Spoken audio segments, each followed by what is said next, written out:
নমস্কার বন্ধুরা, আজ তৈরি করব ওটসের সবজি পোলাও। খেতে যেমন টেস্টি আর খাবারটা তেমনই হেলদি। কোনো রকম মশলা ছাড়া সকাল বিকালের নাস্তায় এমনকি স্কুল অফিসের টিফিনে আমরা খুব সহজে কিন্তু এই খাবারটা বানিয়ে খেতে পারি, যেটা ছোট থেকে বড় সবাই ভীষণ পছন্দ করে খাবার মতন। আর খাবারটা কতটা হেলদি, কতটা টেস্টি এটা আমরা কিন্তু সবাই জানি।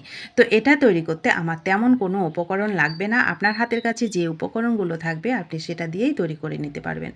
তো আমি প্রথমে গ্যাসটাকে অন করে কড়াই বসিয়ে দিলাম। কড়াইটা গরম করে তেল দিয়ে দিলাম 1 চামচের থেকে একটু বেশি, সাথে একটু 1 চামচ ঘি দিয়ে দিলাম। ঘি আর তেলটা গরম হয়ে গেলে এর মধ্যে যে বাদামটা দেবো, চীনা বাদাম, সেটা কাঁচা ছিল, সেটা আমি ভালো করে ভেজে নেব। তো বাদাম যখন ভাজা হয়ে যাবে আমরা কিন্তু বুঝতে পারি বাদাম তখন ফুটতে থাকে, তখনই আমি বাদামটাকে নামিয়ে নেব। তারপরে যতটা তেল আর ঘি আছে তার মধ্যে আমি 1/2 চামচ সাদা জিরে, 1/2 চামচ কালো সর্ষে এখানে ফোড়নে দিলাম। এখানে আপনারা কিন্তু বিউলির ডাল কিংবা কারি পাতাও ফোড়নে দিতে পারেন। আমার হাতের কাছে আজকে ছিল না বলে আমি ওইগুলো দিলাম না। এখানে মিডিয়াম সাইজের একটা ছোট আলু ঝিরিঝিরি করে কেটে দিলাম। যেমন কাঁচা লঙ্কা খাবো, মানে ঝাল খাবো, সেরকম কাঁচা লঙ্কা এখানে দিয়ে দিলাম কুচি করে কেটে। আলু আর কাঁচা লঙ্কাটাকে আগে ভালো করে একটু হালকা ভেজে নেব। আলু আর কাঁচা লঙ্কা ভাজা হয়ে গেলে এখানে আমি একটা ছোট গাজর এক টুকরো ঝিরিঝিরি করে কেটে দিলাম, ক্যাপসিকাম লম্বা করে কেটে দিলাম, একটা ছোট টমেটো লম্বা করে কেটে দিলাম। এই ক্যাপসিকাম আর টমেটোটাকে আপনারা কিন্তু ছোট করেও কেটে দিতে পারেন। আমি একটু বড় করে দিলাম, তাহলে খেতে মানে দেখতেও ভালো লাগে, খেতেও ভালো লাগবে। কোনো রকম মশলা ছাড়া শুধু পরিমাণ মতো লবণ আর হলুদটা থেকে দিয়ে এটাকে সুন্দর করে ঘি আর তেলের মধ্যে ভালো করে আগে ভেজে নেব। ভাজাটা খুব সুন্দর করে ভাজবেন, তাহলে দেখবেন খুব সুন্দর একটা ফ্লেভার বেরোয়। কিন্তু ঘিয়ের মধ্যে ভাজলে ঘিয়ের খাবারের খুব সুন্দর একটা মিষ্টি ফ্লেভার বেরোয়। তো ভালো করে ভাজার সময় আমি এর মধ্যে একটু কিশমিশও দিয়ে দিলাম। কিশমিশটাকে দিয়ে সুন্দর করে ভেজে নিলাম। এটা যেহেতু পোলাও একটু মিষ্টি মিষ্টি হলে খেতে ভালো লাগবে, তার জন্য একটুখানি চিনি দিয়ে দিলাম। চিনিটাকে দিয়ে এখানে হাফ বাটি মতন জল দিলাম। জল দিয়ে এবার সমস্ত সবজিগুলোকে ভালো করে জলের সঙ্গে মিশিয়ে দিয়ে গ্যাসটাকে মিডিয়ামে করে দিয়ে একটুখানি আমি মিনিট 5 ঢেকে দিলাম।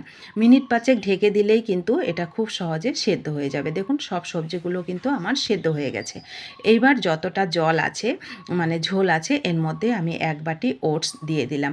ওটসটাকে যখন আমি দেবো তখন গ্যাসটা একদম লো করে দেবো।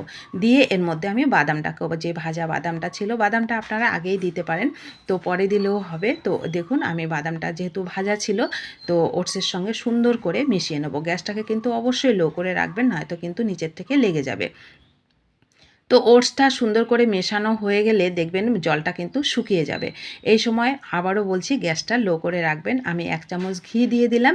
ঘি দিয়ে এইবার আমি উপর থেকে আরও একটু ধনেপাতা দিলাম। ধনেপাতাটা আগে একটু দিয়েছি, তো পরে আরও একটু ধনেপাতা আমি দিলাম। ধনেপাতার পরিমাণটা আপনারা বাড়িয়েও দিতে পারেন। আমার কাছে অল্প ছিল বলে দিলাম।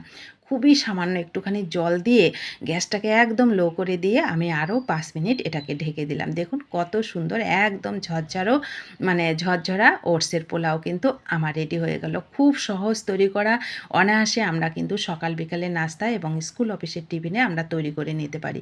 খেতে ভীষণ মজার আর ভীষণই হেলদি খাবার, এটা আমরা সবাই জানি। তো দেখুন কোনো রকম মশলা ছাড়া আমার একদম ওটসের সবজি পোলাওটা আমার রেডি হয়ে গেল। এটাকে আপনারা উপমাও বলতে পারেন, যেটা বলবেন, কিন্তু খেতে ভীষণ টেস্টি, ভীষণ হেলদি খাবারটা। তো তৈরি হয়ে গেল আমার ওটসের সবজি পোলাও। কেমন লাগলো আপনাদের কাছে রেসিপিটা অবশ্যই কমেন্ট করে জানাবেন।